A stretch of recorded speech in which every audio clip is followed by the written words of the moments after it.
Voilà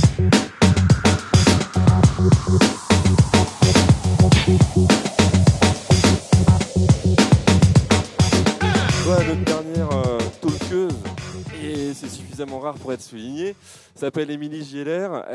Son parcours professionnel est assez simple, c'est qu'elle a été chef de produit, puis chef de produit, puis chef de produit.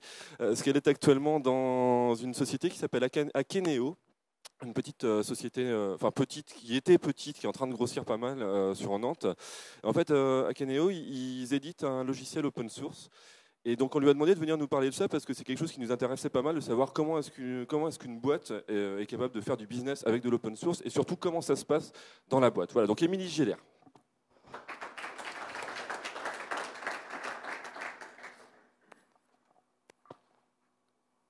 Alors.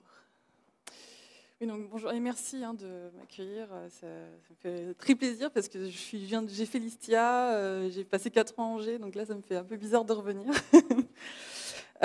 Oui, donc moi je vais vous parler de créer un logiciel open source, ça change quoi? Parce que voilà, comme Sébastien l'a dit, j'ai toujours été chef de produit en fait, mais des produits propriétaires, donc des logiciels propriétaires. Et là j'ai rejoint l'aventure Akeneo depuis le mois de mai, donc ça va faire 7 mois maintenant. Et c'est un logiciel open source. Donc je voulais juste naïvement partager avec vous mon retour d'expérience sur qu'est-ce que ça change, une gestion de produits propriétaire par rapport à une gestion de produits open source. Donc je sais qu'open source, on peut en parler pendant des heures, hein, ça soulève beaucoup de discussions, d'avis. Je vais juste focaliser sur le fait que open source, dans le sens code ouvert, c'est-à-dire code accessible à une communauté de développeurs en ligne, et par rapport à un logiciel propriétaire qui, lui, a un code source qui n'est pas du tout accessible et qu'on ne peut pas manipuler et adapter à ses besoins. Qu'est-ce que ça change ? Une première chose qui change, ne serait-ce que dans la conception du produit. En fait, on travaille toujours, quand on commence à créer un produit, c'est sur les personas. Donc, je ne sais pas si vous connaissez ça, parce que je vois qu'il y a un business model Kafka qui est juste là. En fait, ça permet de définir qui sont les personnes, de représenter en fait les futurs utilisateurs du produit. Ça permet un peu de les matérialiser. Donc là, j'ai pris l'exemple de Mailchimp, je ne sais pas si vous connaissez ce gestionnaire de newsletter. Ils utilisent énormément cette notion de persona, et ils ont publié sur leur site, en fait, ils les ont carrément matérialisés, ils ont mis des posters chez eux, en fait, avec leur persona. Et donc là, j'ai repris leur exemple. Ils ont avec des mots pour identifier un peu quels sont leurs utilisateurs. Et en l'occurrence, pour Akeneo, on a fait la même chose. On a créé nos personas. Et ce qui change dans un logiciel open source, c'est qu'on a un persona particulier qui est le développeur. Ce qu'on n'a pas sur les logiciels propriétaires. Parce qu'on n'a pas besoin de développeurs dans le business. Mais là, pour un logiciel open source, on a un persona qui est le développeur et dont il faut tenir compte dans la conception du produit et dans le développement du produit. Ensuite, un deuxième point qui est un peu différent, une deuxième approche, c'est qu'on a souvent l'effet black box sur un logiciel propriétaire. C'est-à-dire que quand on commence à créer un logiciel, on est l'idée par son premier client, son deuxième client, son troisième client doit aller vite, il faut tout de suite qu'on développe des fonctionnalités. La partie qualité, on verra plus tard, quand on aura un peu plus de mou sur la partie business, voilà, on reverra. Puis on se retrouve en général au bout de 3 ans, se dire oh là, maintenant ça coûte trop cher, il faut qu'on revoie absolument la qualité du produit. On lance des gros chantiers de qualité avec de la QA, les tests Selenium et tout ça. Sur une approche d'un produit open source, on ne peut pas se permettre ça. Pourquoi ? Parce qu'en fait, le code, il est ouvert, on le voit tout de suite. Donc, en fait, dès le départ, en fait, on travaille sur la qualité. Par exemple, chez Akeneo, on a eu l'approche de dire on va mettre en place des tests billettes. Moi, je ne connaissais pas du tout ces trucs-là, mais c'est super puissant. On a mis en place des tests billettes dès le départ, dès les premières lignes de code, ce qui nous permet en fait d'avoir de la qualité du code. On surveille aussi dans nos reviews, parce qu'on est en mode Scrum, on regarde les résultats des tests billettes à la fin des sprints, on regarde le taux des tests unitaires qui passent. Voilà, on est vraiment en mode qualité, parce qu'on sait que les développeurs, si on veut créer une communauté de développeurs autour du produit, il faut que le code il soit beau et qu'il soit propre, parce que sinon, on n'a pas envie d'y toucher au code. Aussi, par rapport au code, il y a la problématique d'extensibilité. C'est pareil. Quand on est dans un logiciel propriétaire, l'extensibilité, oula. On verra quand on aura le temps, on se fait plaisir. Oui, c'est bien pour la maintenance évolutive, mais bon, on verra. Sur l'open source, c'est pas possible. Si le code n'est pas extensible, les développeurs n'auront pas du tout, enfin, s'ils doivent copier-coller des classes pour pouvoir étendre le produit ou faire les fonctionnalités qu'ils veulent, on ne pourra pas créer une communauté intéressante et qui pourra nous donner du feedback. Voilà, on ne pourra pas travailler de manière intelligente. Donc du coup, la problématique d'extensibilité, c'est pareil, elle est fondamentale. On est obligé de travailler sur du code extensible. Une autre partie qui vient un peu plus avec tout le monde, c'est la notion d'outillage. Donc forcément, on est sur GitHub. Mais ça permet du coup d'être fluide en termes de questions, de forums, d'échanges avec la communauté. C'est libre. Même dans l'équipe, en fait, on est un peu en mode contribution entre nous, quoi. On se valide nos pull requests. Enfin, voilà, c'est quelque chose qui se ressent dans l'équipe. Justement, la notion de communauté, elle est intrinsèque à la gestion du produit. Comme je vous disais, on est en mode Scrum. Ah oui, c'est un peu décalé. On est en mode Scrum, mais en fait, du coup, le matin, enfin même par semaine, on définit un community manager qui va regarder tous les retours qu'on a, toutes les questions qu'on a sur le produit en ligne, que ce soit sur Twitter, on a mis en place un forum, sur GitHub, partout. Voilà. Et c'est des développeurs, l'équipe qui se relaye en fait. Toutes les semaines, il y a un community manager différent. C'est des choses, je sais propriétaire, on n'a pas besoin de gérer ça. On est des équipes de support, et puis voilà. Et le développeur, il n'est pas du tout acteur en fait de la construction du produit. Donc ça change vraiment beaucoup de choses. Les développeurs valident les pull requests. C'est super important en fait. Moi, en retour d'expérience là-dessus, je trouve que c'est incroyable. Ce que ça change, c'est que les développeurs prennent complètement la main sur le produit. C'est-à-dire que c'est pas le business qui vient d'en haut, qui dit il faut faire ça et je ne vous demande pas pourquoi. Là, si les développeurs n'ont pas la vision du produit, ils peuvent pas valider des pull requests. Là, on sait exactement si on valide, pourquoi on le fait, on l'explique. On a un engagement de qualité, on a des fonctionnalités qu'on va absolument pousser. Donc voilà, ça permet de créer une espèce d'émulation dans l'équipe qui est assez impressionnante.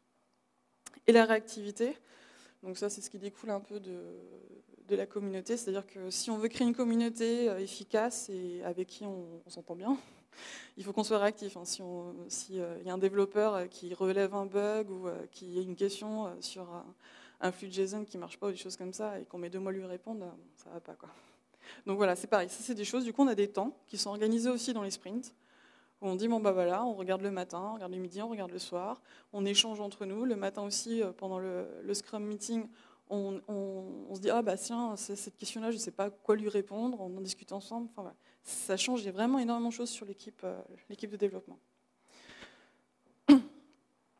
Donc du coup en termes de retour d'expérience, moi ce que je vois c'est que il y a vraiment des choses qui changent complètement, c'est la notion de transparence.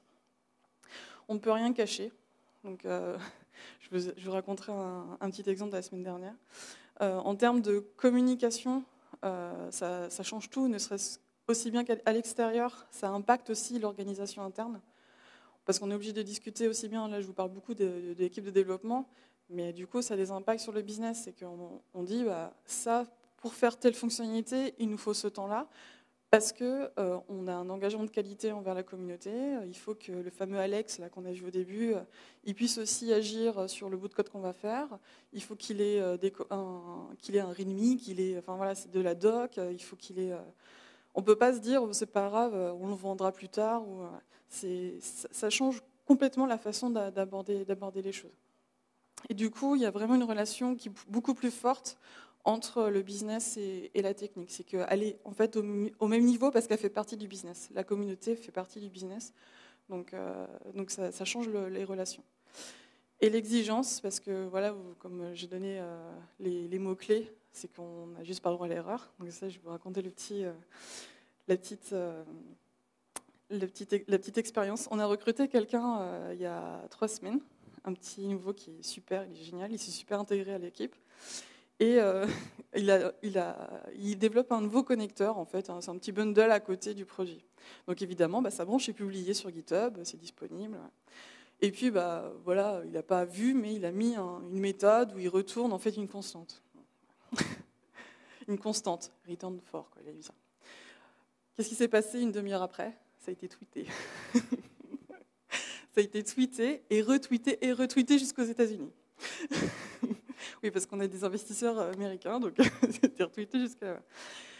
Donc on se dit, oulala, qu'est-ce qu'on va faire? Donc réaction tout de suite, qu'est-ce qu'on a fait? Eh ben, on a corrigé tout de suite le code, on a rigolé beaucoup, hein, clairement, il s'est fait un petit bashing Twitter en live, c'était assez drôle. Mais voilà, on a réagi tout de suite, et parce que tout simplement, il ne l'avait pas vu, et c'est super, finalement, quelque part, qu'on ait eu ce genre de retour. On a corrigé, et on a vu que, voilà, oui, en effet, il y a eu un problème sur cette partie-là. On a bien réexpliqué que c'est du work in progress, parce que du coup, c'est vrai que les personnes voient nos commits tous les jours, hein, donc ils voient que ce qu'on fait. Donc voilà, c'est pour dire que voilà, on a dû réagir tout de suite, on a corrigé, on a republié, on a retweeté en disant voilà, merci, on a bien corrigé et merci pour le retour. Donc n'hésitez pas à communiquer sur le forum pour donner ce genre d'infos et éviter la prochaine fois sur Twitter de nous faire communiquer ça jusqu'aux États-Unis. Mais voilà, c'était pour vous partager avec vous cette partie. Donc c'est très court, 10 minutes pour vous parler de tout ça. Donc voilà, n'hésitez pas sur les questions sur comment créer un logiciel open source. Il y a plein de sujets. J'ai décidé de l'aborder sur la partie technique parce que je trouve que c'est ce qui est le plus intéressant et le plus flagrant en fait. C'est la partie business par rapport à la partie développement. Voilà, merci. Merci Émilie. Oh, parfait. 10 minutes pétantes. Des questions? Il est où le micro bleu là? Parce que je veux bien prêter le mien, mais... Ouais, en fait, moi j'ai deux questions. La première, c'est sur la licence que vous utilisez pour votre produit. Ah bah, c'est préparé alors. Et la deuxième, c'est sur le business model, du coup, comment gagner de l'argent avec un produit comme ça? C'est la deuxième question qu'on nous pose en général. Donc on est sur une licence OSL. Et on a un système, vous connaissez Magento? En fait, on a à peu près le même système, c'est-à-dire qu'on va avoir une version community qui va sortir en version stable là en janvier. Aujourd'hui, on release des bêtas en fait tous les mois depuis le mois de septembre. Et après, l'été 2014, on va sortir une version entreprise qui fonctionnera avec une licence. Et à côté, on a aussi une activité un peu service pour faire du support, de la formation. Voilà. Et on a un système de partenariat avec des intégrateurs, voilà, pour les accompagner sur les premiers projets, pour bien, parce que c'est un produit qui est très axé sur la qualité en fait au niveau business. Donc du coup, on souhaite vraiment accompagner les clients, les premiers clients, et après les intégrateurs seront autonomes. En l'occurrence, juste pour préciser, la version licence entreprise, enfin commerciale, c'est quoi? Il y a plus de fonctionnalités? Alors oui, l'approche qu'on a, c'est plus de fonctionnalités. Ouais. Les autres approches que tu peux connaître dans le monde du business open source, c'est quoi par cette approche-là? Alors, il y a des approches où d'autres produits sont plus axés sur la partie technologie, pour dire par exemple, si vous voulez une base MongoDB, un support MongoDB, ou si vous voulez une intégration Solr, c'est payant. Enfin, il y a des choses comme ça. Là, nous, on est plus axés sur la fonctionnalité et les performances seront les mêmes. Voilà. Si on veut... Il n'y aura pas de différence de performance entre la communautaire et la version entreprise. Vous avez 5 secondes à attendre par page si vous êtes sur la version open source. Est-ce que vous avez d'autres questions?